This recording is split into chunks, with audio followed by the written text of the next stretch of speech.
બોડેલીમાં ગૌ સન્માન રેલી યોજાઈ. ગાયને રાજ્ય માતાનો દરજ્જો આપવા આવેદનપત્ર અપાયું. બોડેલી ખાતે આજરોજ ગૌ સન્માન આહ્વાન અભિયાન અંતર્ગત ભવ્ય રેલીનું આયોજન કરવામાં આવ્યું હતું. અલીપુરા ચોકડી ખાતેથી શરૂ થયેલી આ રેલી શહેરના મુખ્ય માર્ગો પરથી પસાર થઈ સેવા સદન કચેરીએ પહોંચી હતી, જ્યાં એસડીએમને આવેદનપત્ર પાઠવવામાં આવ્યું હતું. રેલીમાં ગૌસેવકો, સંત સમાજ, યુવાઓ તેમજ મોટી સંખ્યામાં નાગરિકો જોડાયા હતા. ઉપસ્થિત લોકોએ ગૌવંશના સંરક્ષણ અને સંવર્ધન માટે કડક કાયદા કરવાની માંગ સાથે ગુજરાત રાજ્યમાં ગાયને રાજ્ય માતાનો દરજ્જો આપવામાં આવે તેવી રજૂઆત કરી હતી. આવેદનપત્રમાં ગૌવંશની હત્યા અને તસ્કરી સામે કડક કાયદો બનાવવા, ગૌશાળાઓને સહાય આપવા, ગોચર જમીનોનું સંરક્ષણ કરવા તેમજ ગૌ આધારિત કુદરતી ખેતીને પ્રોત્સાહન આપવા જેવી વિવિધ માંગણીઓનો સમાવેશ કરવામાં આવ્યો હતો. રેલી દરમિયાન ગૌરક્ષા અને ગૌસેવાના સમર્થનમાં સૂત્રોચ્ચાર પણ કરવામાં આવ્યા હતા. આયોજકોએ જણાવ્યું હતું કે ગૌવંશ માત્ર ધાર્મિક આસ્થાનું પ્રતીક નહીં, પરંતુ ગ્રામ્ય અર્થતંત્ર અને પર્યાવરણ સાથે જોડાયેલ મહત્વપૂર્ણ આધાર છે. રાજ્ય સરકાર આ મુદ્દે ગંભીરતાપૂર્વક વિચારણા કરી ગૌવંશના રક્ષણ માટે ઐતિહાસિક નિર્ણય લે તેવી માંગ ઉઠાવવામાં આવી હતી. રિપોર્ટર હબીતુલ્લા મકરાણી.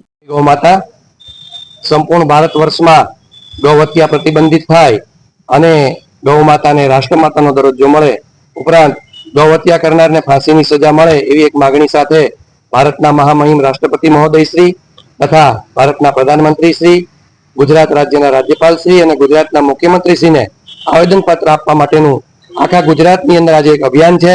એ અભિયાન અંતર્ગત છોટાઉદેપુર જિલ્લો અને બોડેલી તાલુકાની અંદર આજે સૌ સનાતની સંતો, સેવકો, ગૌભક્તો અને તમામ ગૌ પ્રેમીઓ આજે અહીંયા ઉપસ્થિત રહી ખૂબ વિશાળ રેલી શ્રી રામ ચોક થી લઈ અને અહીંયા સેવા સદન સુધી એક વિશાળ રેલીનું આયોજન થયું અને રેલીના અંતે મામલતદારશ્રીને રૂબરૂ મળી અને આ ચારે ચાર આવેદનપત્ર પાઠવવામાં આવ્યા છે અને એવી માગણી કરવામાં આવી છે દરેક સનાતની હિન્દુ ગૌપ્રેમી ભક્તો દ્વારા કે ભારત દેશની અંદરથી એક સમાન કાયદો લાગુ પડે અને ભારત આખા દેશની અંદર સંપૂર્ણ ગૌ વંશ હત્યા પ્રતિબંધિત થાય અને ગૌ વંશની હત્યા કરનારને ફાંસીની સજા મળે એવી એક માગણી આજરોજ અમારા સર્વે સંતો અને ગૌ ભક્તો દ્વારા કરવામાં આવી છે.